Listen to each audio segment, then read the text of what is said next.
ఇవాళ యువతలో చాలా మందికి సోషల్ మీడియా అనేది ఒక వ్యసనంగా మారిపోయింది. తెల్లారి లేచింది మొదలు రాత్రి పడుకునే వరకు వాట్సాప్, ఫేస్బుక్, ఎక్స్, ఇన్స్టాగ్రామ్ వంటి సామాజిక మాధ్యమాలతోనే ఎక్కువగా గడిపేస్తున్నారు.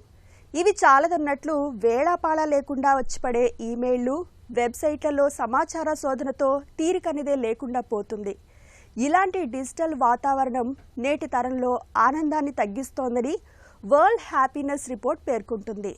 సామాజిక మాధ్యమాల్ని అతిగా వాడడం వల్ల యువతలో, ముఖ్యంగా అమ్మాయిల్లో ఆనందం తక్కువగా ఉంటున్నట్లు పరిశోధనలోనూ తేలింది. సామాజిక మాధ్యమాల్ని అతిగా వాడడం వల్ల సంతోషం ఎలా ఆవిరవుతుందో ఇప్పుడు తెలుసుకుందాం.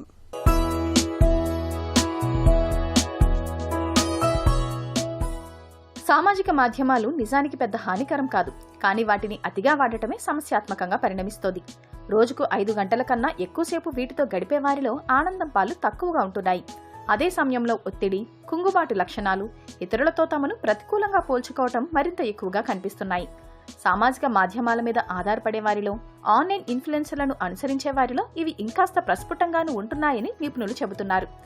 నిజానికి సామాజిక మాధ్యమాలతో విచారం, ఆందోళన వంటి భావాలకు లోనవుతున్నట్టు యువతకు తెలుస్తూనే ఉంటుంది. అయినా వీటి వాడకాన్ని మానలేకపోవడానికి తోటివారి ప్రోద్బలమేనని పరిశోధనల్లో బయటపడింది. తమ తోటివారు సామాజిక మాధ్యమాలతో గడపటం మూలంగా తామెక్కడ వెనకబడిపోతామేమోనన్న భయంతోనే చాలామంది యువతీ యువకులు వీటికి సమయం వెచ్చిస్తున్నట్లు పలు అధ్యయనాల్లో తేలింది. ఈ నేపథ్యంలో సంతోషాన్ని ఆవిరి చేసే సామాజిక మాధ్యమాల వాడకాన్ని సాధ్యమైనంత వరకు తగ్గించుకోవడం అన్ని విధాలా మేలు. రోజుకు గంట కన్నా మించకుండా చూసుకోవటం పెద్ద కష్టమేమీ కాదు. సామాజిక మాధ్యమాల కన్నా ఆన్లైన్లో ఇతర ఆరోగ్యకర మార్గాలను అనుసరించాలి.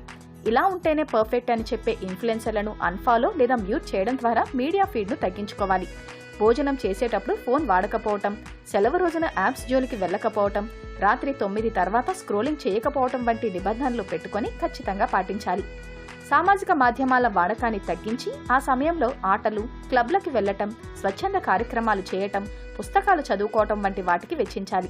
దీంతో ఏదో కోల్పోయామన్న వెలితిని చాలా వరకు తగ్గించుకోవచ్చు. ముఖ్యంగా తల్లిదండ్రులు పిల్లలకు మార్గదర్శకంగా నిలవాలి. ఎంతసేపు సామాజిక మాధ్యమాలను వాడుకోవాలో వారికి ఖచ్చితంగా నిర్దేశించాలి.